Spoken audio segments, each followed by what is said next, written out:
प्रकार की बात करता है, ठीक है। वो अबुल फजल कहता है कि इतिहास एक प्रकार से औषधालय है, ठीक है। अबुल फजल इतिहास की तुलना एक औषधालय से करता है।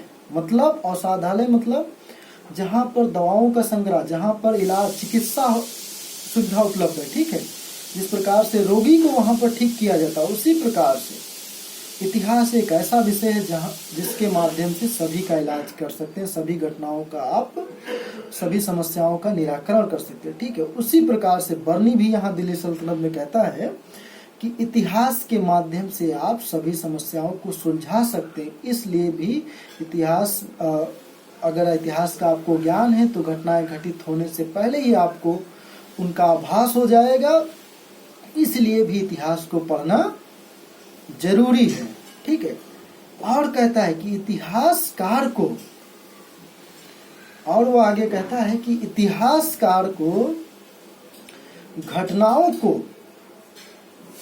तोड़ मरोड़ कर नहीं लिखना चाहिए, ठीक है। वह कहता है कि इतिहासकार को घटनाओं को तोड़ मरोड़ कर नहीं लिखना चाहिए, जैसे घटनाएं हैं उनको उसी रूप में प्रस्तुत करना चाहिए, ठीक है। उनमें बिना किसी प्रकार का छेड़छाड़ किए, ठीक है।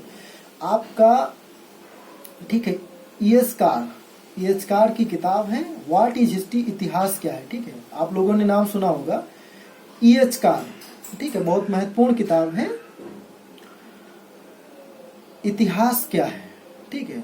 और एक महत्वपूर्ण किताब है लाल बहादुर वर्मा की इतिहास क्यों और कैसे, इतिहास क्यों और कैसे, ठीक है। लाल बहादुर वर्मा की ये दो महत्वपूर्ण किताबें हैं जो इतिहास के विद्यार्थी अगर इतिहास में रुचि रखते हैं और इतिहास को अच्छे से पढ़ना चाहते हैं, मुझे लगता है जब तक इनको अच्छे से नहीं पढ़ेंगे वो इतिहास लेखन को नहीं समझ पाएंगे, ठीक है।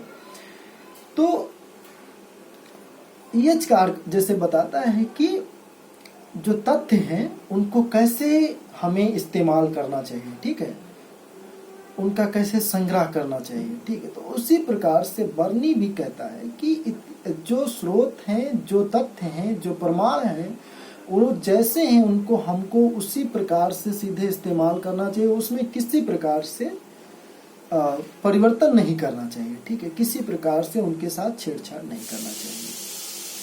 तो बर्नी इस तरीके का क्या कह सकते हैं, इतिहासकार को कर्तव्य बताता है, इस प्रकार के इतिहासकार के कर्तव्यों को भी बताता है, ठीक है। इतिहास के महत्व को भी दर्शाता है कि क्यों इतिहास को पढ़ा जाना चाहिए, क्यों इतिहास को लिखा जाना चाहिए, ठीक। लेकिन और वो बात आगे कहता है बर्नी, इसी में आगे और कहता है कि इतिहासकार को पूर्वाग्रह से ग्रसित नहीं होना चाहिए, ठीक है। जो मैं एक आता है ना कि इतिहासकार को धर्मनिरपेक्ष होना चाहिए, पूर्वाग्रह से ग्रसित नहीं होना चाहिए, ठीक है। तो इन बातों को भी वो बताता है और कहता है कि इतिहास निम्न लोगों का नहीं लिखा जाना चाहिए, ठीक है। ये बर्नी एक और महत्वपूर्ण बात कहता है कि जो निम्न जाति के लोग हैं, ठीक है, जो गरीब हैं, जो गरीब तबके के लोग हैं, जो क्षुद्र हैं, जो निम्न जातियां हैं, ठीक है, और भी जो उस तरीके के लोग हैं, उनका इतिहास नहीं लिखा जाना चाहिए। यदि उनको आप उनको इतिहास पढ़ाया भी नहीं जाना चाहिए। यदि उनको इतिहास की शिक्षा आप देते हैं तो वो आपको ही शिक्षा देना स्टार्ट कर देंगे, इसलिए इन लोगों को शिक्षा नहीं देना चाहिए, ठीक है। बर्नी इस प्रकार की संकीर्ण मानसिकता भी रखता है, ठीक है। अपना तो कह रहा है कि इतिहास को पूर्वाग्रह से ग्रसित नहीं होना, मतलब ग्रसित नहीं होना चाहिए, धर्मनिरपेक्ष इतिहास लिखना चाहिए, लेकिन खुद, ठीक है, अपना वो इतिहास लेखन का काम कर रहा है, जो खुद इतिहास लिख रहा है, वह इन चीजों से परे होकर के नहीं लिख रहा है, वह इसमें खुद संलिप्त है बर्नी, ठीक है। कैसे वो धर्म को से जोड़ करके देखो सुल्तानों का वर्णन कर रहा है, ठीक है। जो सुल्तान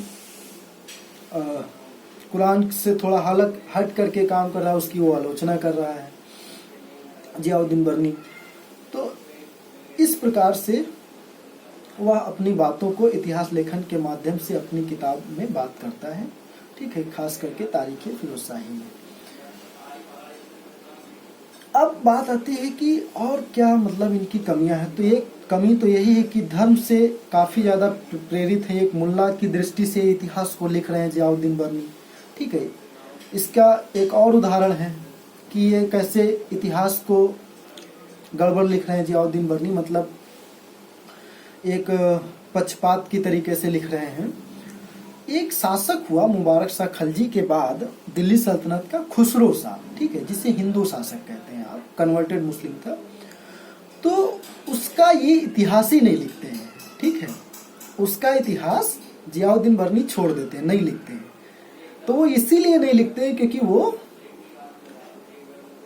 आप लोग समझ रहे हैं क्या, मुसलमान नहीं था। तो ये कितना पक्षपातपूर्ण काम कर रहे हैं जियाउद्दीन बर्नी, ठीक। तो ऐसा, ठीक है, लिख रहे हैं इस प्रकार से। और ये क्या करते हैं कि मोहम्मद बिन तुगलक के समय ये कुछ घटनाओं को क्या करते हैं, संकेत में, ठीक है, स्पष्ट नहीं लिखते। इतिहासकार भी इस बात को कहते हैं कि मोहम्मद बिन तुगलक के इतिहास को जानकारी के लिए इनका अच्छा स्रोत नहीं है जियाउद्दीन बर्नी का, ठीक है। ये जियाउद्दीन बर्नी मोहम्मद बिन तुगलक की आर्थिक नीतियों के विषय में कहते हैं कि जो कर था, जो टैक्स था, वो 10-20 गुना बढ़ गया। अब 10-20 गुना से इसका गणित में कोई अर्थ ही नहीं लगाया जा सकता कि कितना निश्चित टैक्स था, ठीक, अगर जियाउद्दीन बर्नी के अकॉर्डिंग। तो ये बात के कारण भी इन पर आरोप, मतलब आलोचना होती है जियाउद्दीन बर्नी की।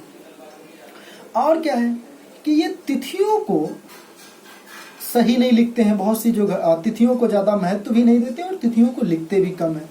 जो बलवन है, जलालुद्दीन खलजी है, कैकूबाद है, इनके जो राज्यारोहण की तिथियां हैं उनको ये सही नहीं लिखता है, ठीक। तो इन सारे कारणों से इनकी आलोचना भी की जाती है बर्नी की,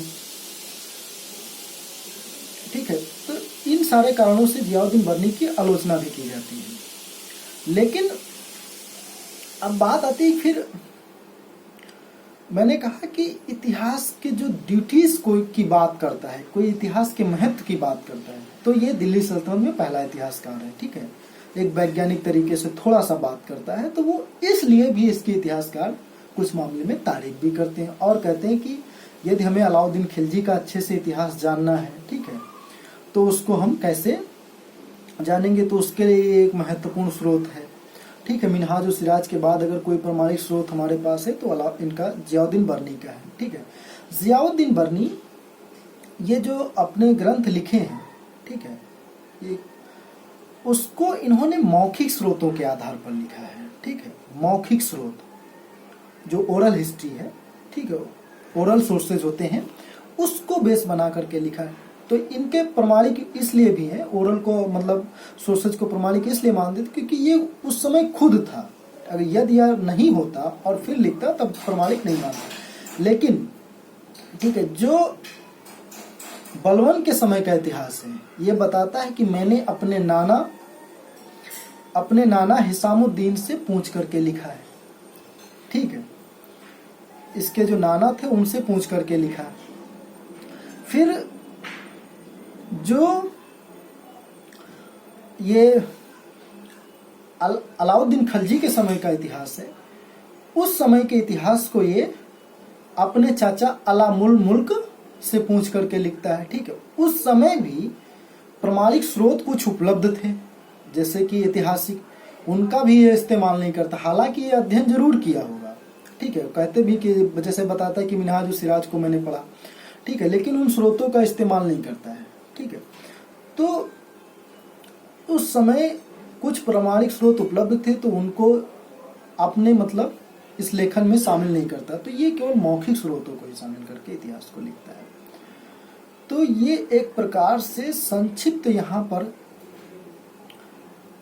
इतिहास लेखन के रूप में हमने आज जियाउद्दीन बर्नी को पढ़ा, यहाँ पर थोड़ा सा समझा, ठीक है, कि कैसे दिल्ली सल्तनत में जो जियाउद्दीन बर्नी है उसका इतिहास हमारे लिए क्यों महत्वपूर्ण है, मध्यकालीन इतिहास लेखन के लिए क्यों महत्वपूर्ण है और किन किन चीज़ों का उसने अपने इतिहास लेखन में वर्णन किया, ठीक है। तो यहाँ तक के जियाउद्दीन बर्नी के विषय में आज की क्लास पूरी हो रही है, ठीक है, आप सभी के कोई प्रश्न हैं तो उनको आप पूछ सकते हैं।